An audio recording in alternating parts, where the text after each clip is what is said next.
வணக்கம் நேயர்களே. பார்த்தேன், ரசித்தேன், படித்தேனுக்கு உங்களை அன்புடன் வரவேற்பது சுதா ஆழ்வான்.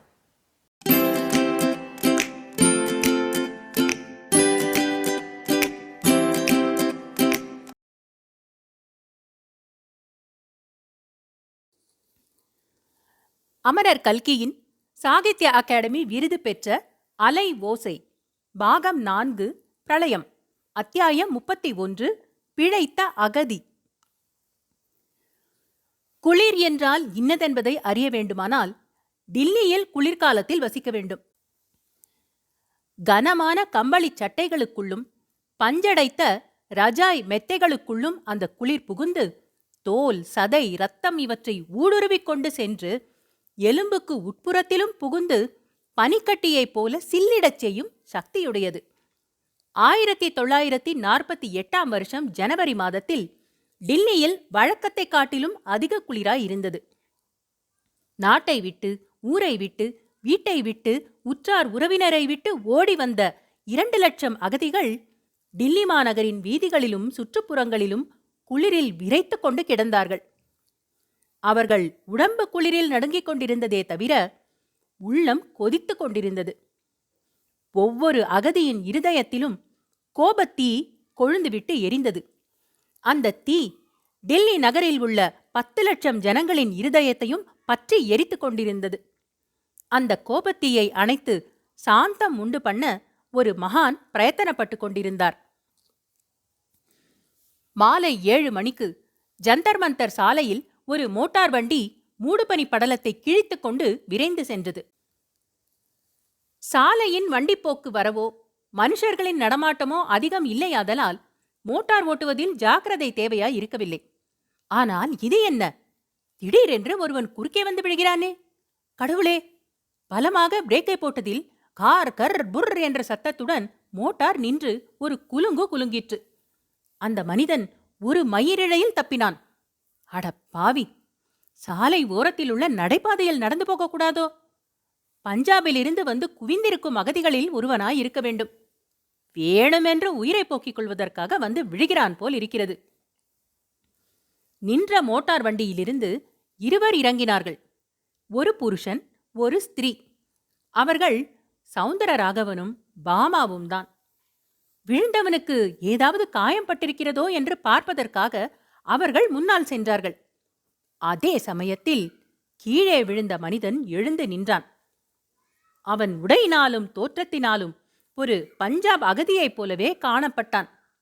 ஆயினும் அவன் முகத்தின் தோற்றம் அவன் யார் என்பதை வெளிப்படுத்திவிட்டது. அடே, இது என்ன கூத்து? சூர்யா, நீ எப்படி இங்கே வந்து முளைத்தாய்? யாரோ பஞ்சாப் அகதி தற்கொலை செய்து கொள்ள பார்த்தான் என்றல்லவா நினைத்தேன் என்றான் சௌந்தரராகவன். ராகவனையும் பாமாவையும் மாறி மாறி பார்த்து கொண்டிருந்த சூர்யா பதில் சொல்லலாமா வேண்டாமா என்று தயங்கினது போல காணப்பட்டது. பிறகு மனத்தில் அவன் ஒரு முடிவு செய்து கொண்டது அவனுடைய முகத்தில் பிரதிபலித்தது. நீங்கள் நினைத்ததில் பாதி சரிதான் மிஸ்டர் ராகவன். நானும் ஒரு அகதிதான். ஆனால் நான் உயிரை விடுவதற்கு முயற்சி செய்யவில்லை. என் உயிரை வைத்துக் கொண்டிருப்பது இன்னும் கொஞ்ச காலத்துக்கு மிகவும் அவசியமாயிருக்கிறது.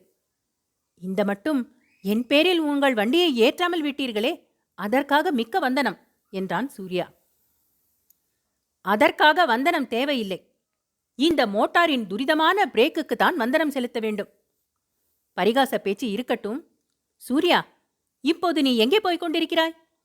ஏதாவது அவசரமான வேலை இருக்கிறதா? இல்லாவிட்டால் என்னோடு கொஞ்சம் வந்துவிட்டு போகலாமே. உன்னிடம் பல விஷயங்கள் கேட்க வேண்டும், பல விஷயங்கள் சொல்ல வேண்டும் என்றான் ராகவன். எனக்கு அவசர வேலை இருக்கத்தான் இருக்கிறது. ஆனாலும் 1/2 மணி நேரம் பின்னால் போவதால் பாதகமில்லை என்றான் சூர்யா. அவனுக்கும் சௌந்தர ராகவனிடம் பல விஷயங்கள் கேட்க வேண்டியிருந்தது, சொல்ல வேண்டியிருந்தது. சௌந்தர ராகவனுடைய பழைய வீட்டு வாசலில் வண்டி நின்றது. பாமா வண்டியிலிருந்து இறங்காமல் விடை பெற்றுக் கொண்டாள். மற்ற இருவரும் இறங்கினார்கள். வீட்டுக்குள்ளே நுழைந்தபோது சூர்யாவின் உள்ளம் பதைத்தது. முன்னே அந்த வீட்டுக்குள் பிரவேசித்த போதெல்லாம் சீதா இருந்து தன்னை வரவேற்றாள். ஒரு தடவை துப்பாக்கியால் சுட்டுக்கொள்ள தயாராயிருந்த சீதாவை சூர்யா காப்பாற்றினான். அந்த பழைய ஞாபகங்கள் எல்லாம் அணை உடைந்த வெள்ளம் போல அவன் மனத்தில் புகுந்து கொந்தளிப்பை உண்டாக்கின. சூர்யா, இந்த வீடு எவ்வளவு சூனியமா இருக்கிறது பார் என்று ராகவன் கூறியபோது சூர்யாவுக்கு அழுகையே வந்துவிட்டது. கஷ்டப்பட்டு அடக்கிக் கொண்டான். உங்களுடைய உத்தியோகம் மறுபடியும் கிடைத்து விட்டதா என்று சூர்யா கேட்டான். ஆமா, கிடைத்துவிட்டது. இல்லாவிட்டால் இந்த வீடு கிடைத்திருக்குமா? உத்தியோகம் கிடைத்த பிறகு கூட இந்த வீட்டை சம்பாதிப்பதற்கு பிரம்ம பிரயத்தனம் செய்ய வேண்டியிருந்தது. இதிலே ஒரு பஞ்சாபி வந்து உட்கார்ந்து கொண்டிருந்தான். அவனை கழுத்தை பிடித்து வெளியே தள்ளினேன். ஆனாலும் இந்த பஞ்சாபிகளைப் போல கோழைத்தடியர்களை நான் பார்த்ததே இல்லை. பஞ்சாபியர் எல்லோரும் வீரர்கள் என்று ஒரு காலத்தில் எண்ணிக்கொண்டிருந்தேன். சுத்த பிசகு. இவர்கள் சென்ற வருஷம் ஆகஸ்ட் மாதத்தில் மேற்கு பஞ்சாபிலிருந்து விழுந்தடித்துக் கொண்டு ஓடி வந்தார்களே, அந்த காட்சியை நீ பார்த்திருந்தாயானால். நீங்கள் அதை பார்த்தீர்களா என்று சூர்யா கேட்டான். ஆமா, பார்த்தேன். அதெப்படி? நீங்கள்தான் போன ஆகஸ்ட் மாதம் 15ஆம் தேதி கல்கத்தாவுக்கு போயிருந்தீர்களே என்றான் சூர்யா. ஓஹோ, நினைவு வருகிறது. நீ அப்போது இங்கேதான் இருந்தாயல்லவா? உன்னிடம் கூட நான் கல்கத்தா போகிறது பத்தி சொன்னேனே. சூர்யா, அது முதல் நீ இங்கேதான் இருக்கிறாயா? என்ன செய்து கொண்டிருக்கிறாய் என்று ராகவன் கேட்டான். என்னத்தை செய்கிறது, அங்குமிங்கும் சுற்றி அலைந்து கொண்டிருக்கிறேன் என்றான் சூர்யா. அங்குமிங்கும் என்றால்? இந்த அகதி முகாம்களில்தான் ஏதாவது என்னாலான உதவிகளை செய்து கொண்டிருக்கிறேன். உடனே சௌந்தரராகவன் மிக்க ஆவலுடன், சூர்யா, எந்த அகதி முகாமிலாவது நமக்கு தெரிந்தவர்கள் யாரையாவது பார்த்தாயா என்று கேட்டான். நமக்கு தெரிந்தவர்கள் என்று யாரை சொல்கிறீர்கள்? தாரிணியை அல்லது வசந்தியைத்தான்.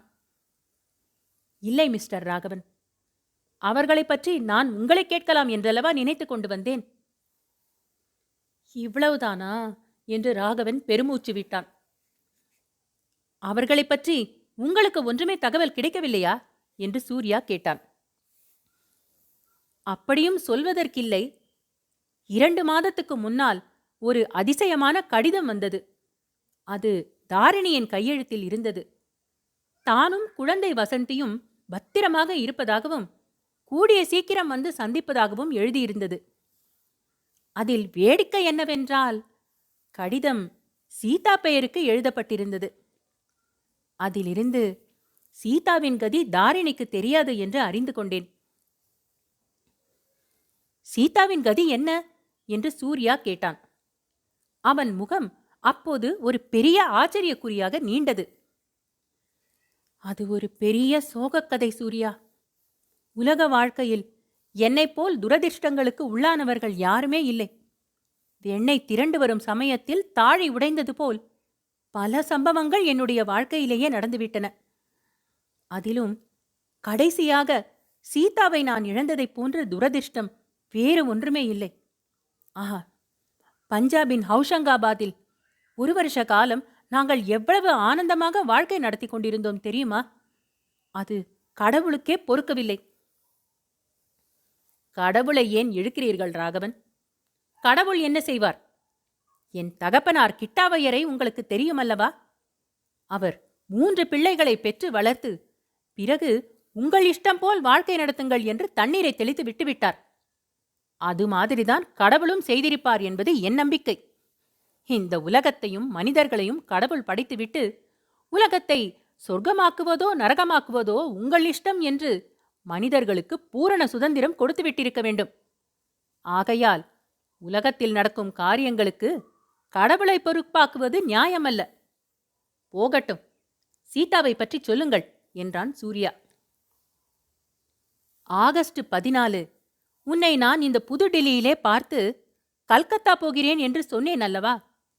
அதிலிருந்து ஆரம்பித்து சொல்கிறேன் என்றான் ராகவன்.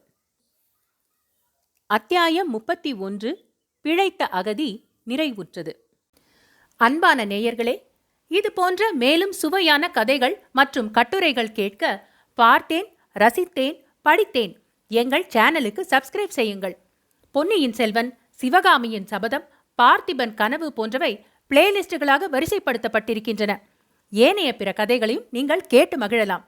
தமிழ் கதைகள் கேட்க ஆர்வம் உள்ள உங்கள் குடும்பத்தார் மற்றும் நண்பர்களிடம் பகிருங்கள். மிக்க நன்றி.